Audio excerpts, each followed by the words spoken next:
안녕하십니까. 이영탁의 미래몽입니다. 이번에는 좀 특이하게 최근에 우리나라에서 아주 인기를 모으고 있는 영화 기생충에 대한 얘기를 해보겠습니다. 지난 주말에 제가 기생충 영화를 봤는데요. 여러분들 아시다시피 이 영화는 칸 영화제 초청작 가운데 최고 작품의 감독에게 주어지는 대상, 전으로 옛날로 말하는 그랑프리 대상 최고상을 받아서 더욱 유명해진 영화입니다. 우리 한국 영화 사상 최고의 영예라고 이렇게 얘기하고 있지 않습니까? 지금까지 우리 한국 영화 사상 최고의 흥행작이었던 명량을 넘어설 수 있느냐 없느냐, 이렇게까지 얘기가 될 정도로 국내에서도 인기가 많습니다. 근데 이 영화의 내용이 좀 특이하기 때문에 이 영화를 보고 나서 사람들의 반응이 여러 가지로 헷갈리고 있습니다. 그런 점에서 저도 여기서 이 영화를 본 소감이 이렇다고 한마디로 얘기하기가 좀 거북스러운 면이 없지 않습니다. 어쨌든 아주 좋은 영화다, 아주 좋은 영화다 에서부터 심지어 기분 나쁜 영화다, 이렇게까지 얘기하는 사람들이 있습니다. 그죠? 그래서 계층 간 갈등의 끝이 상류층과 하류층 간에 일어난 아주 기이한 이야기이기 때문에 계층 간 갈등의 끝이 이런 식이라면은 앞으로 우리 사회가 이렇게 될지도 모른다면은 가슴이 아프고 무겁다, 가슴이 무겁고 아프다.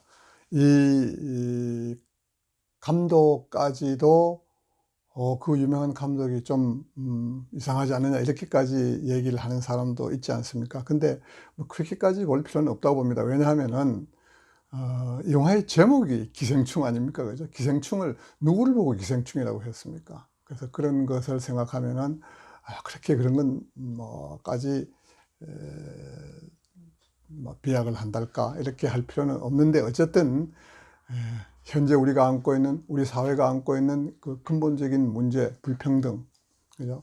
1%와 99% 간의 갈등, 이러한 현상의 결과가, 미래가 어떻게 될지에 대해서는 각자가 다시 한번 생각을 해보는 계기가 충분히 될 수 있겠다, 이런 생각을 하는 겁니다.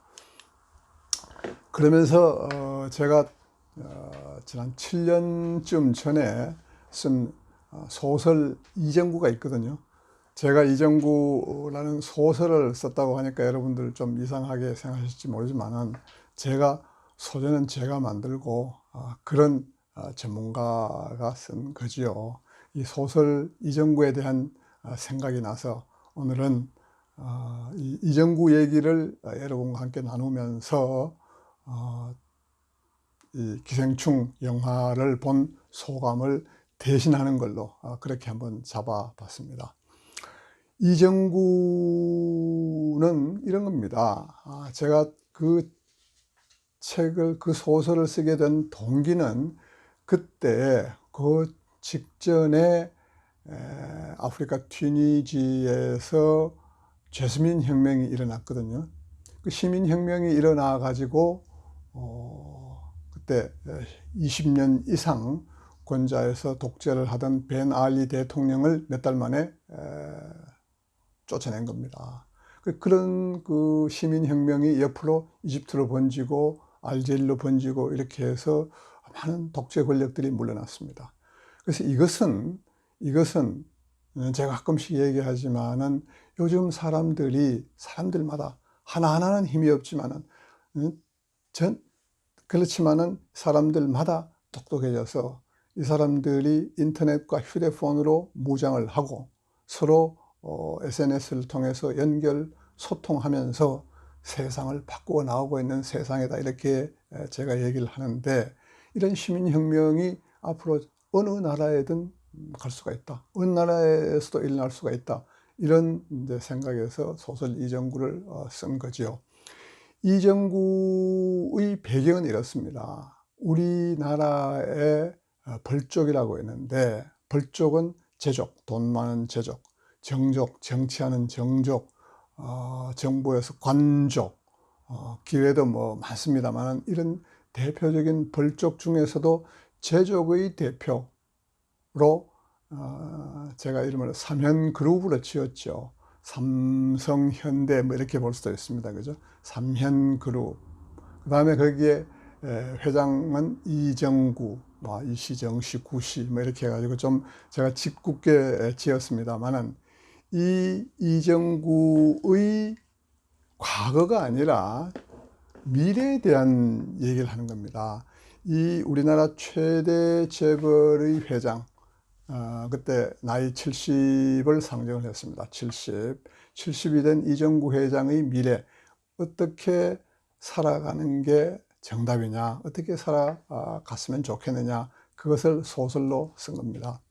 근데 이 회장 이정구의 고민은 이런 겁니다. 자기 계열사를 많이 거느리고 있지만은 현재 잘 나가고 있습니다. 회사들이 다 잘 나가고 있는데 미래를 따져보면은 불확실하다. 미래가 불확실하다. 이런 점이 있고, 그 다음에 자식들에게 경영권을 물려줘야겠는데 썩 미덥지 못하다.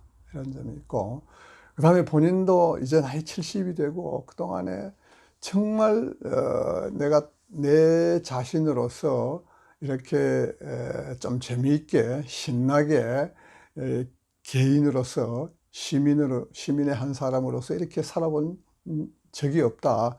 이제 좀 내 나이도 먹었으니 건강도 조금씩 나빠지고 있으니 정말 지금부터라도 좀 하나의 평범한 시민으로서 자연스럽게 자유스럽게 살아가고 싶다. 이런 고민이 있는 사람인데, 이 사람이 다른 사람들은 어떻게 생각하느냐? 다른 사람들은 이 사람을 부러워하지요. 왜냐하면 돈도 많고, 그러다 보니 권력도 못하는 게 없지 않습니까? 돈 많고 한데. 근데 따지고 보면은 그 사람을 부러워하는 게 아니라 그 사람이 가지고 있는 재산을 부러워하는 겁니다. 그죠? 우리가 그 사람이 되고 싶으냐? 꼭 그건 아닐 거예요. 그 사람이 가지고 있는 돈을 부러워하는 거죠. 근데 이 이정구로서 그런 정도가 아니라 많은 사람들로부터 신뢰와 존경을 받는 길이 있다. 그 옆에 참모 중에 한 사람이 그렇게 자꾸 권유를 합니다. 회장님을 부러워하는 게 아니라 회장님이 가지고 있는 돈을 부러워하는 겁니다. 사람들이. 많은 사람들이 회장님 앞에 와가지고 굽신거리고 이렇게 회장님 존경합니다고 하지만은 그 실제 마음은 얼마든지 다를 수 있습니다. 근데 실제로 앞으로 더 많은 사람들로부터 신뢰와 존경을 받는 길이 있습니다. 이렇게 해서 그 이정구 회장의 전 재산을 죽기 전에 사회에다가 기부하는 그런 기부를 하도록 그렇게 유도를 하고, 이정구 회장도 그렇게 합니다. 실제로 이건 뭐 사실 그렇게 한 예는 많지요. 특히 미국에 보면은 카네기나 락펠러나 이런 사람들이 정말 돈을 벌 때는 정말 무자비한 방법으로 정말 여러 가지 수단 방법을 가리지 않고 이렇게 막대한 돈을 벌어 가지고 후반에 인생 종반에 가서는 이것들을 사회에 기부를 하고 가지 않습니까? 이제 그런 것들을 참고로 한 것이지요.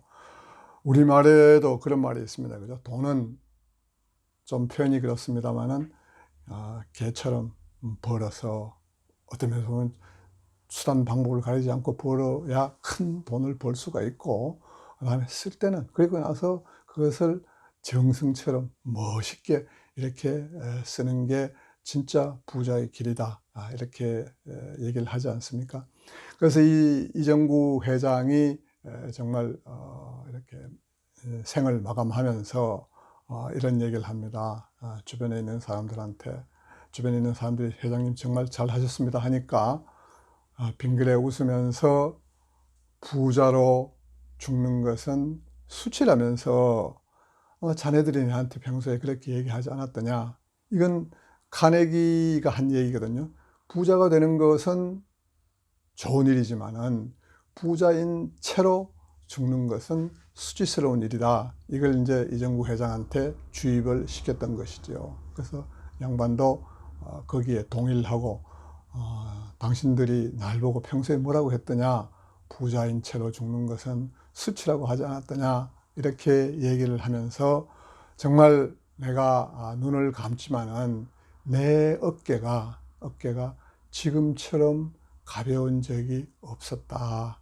내 정말 홀가분한 마음으로 편안한 마음으로 떠난다. 이런 것들을 주변에 있는 사람들에게 전하면서 세상을 마감을 합니다. 이 정말 멋지지 않습니까? 그죠? 멋지지 않습니까? 이렇게 제가 얘기하는 이유는 이렇게 가진 자, 힘 있는 자, 권력이 있는 자가 이 상류 계층에서 벌쪽이 이렇게 먼저 내려놓고 양보하고 악수를 청하고 겸손해지고 이렇게 함으로써 하류 계층, 정말 이 영화에서 우리가 기생충으로까지 표현을 했지 않습니까? 또 하류 계층에도 다 그런 건 아니지요. 그러나 하류 계층에도 정말 순화되어야 할 사람들이 많이 있기 때문에 그 사람들이 순화가 되는 거고, 이 상류 계층을 본받아서 정말 상하 계층 간의 갈등과 반목을 말끔히 씻어 낼 수 있는 길이 이 길 아니냐. 이렇게 해서 제가 이런 생각에서 제가 7년 전에 썼던 소설 이정구에 대한 이야기를 간략하게 말씀드렸습니다. 여러분 다 같이 생각을 해 보시기 바랍니다.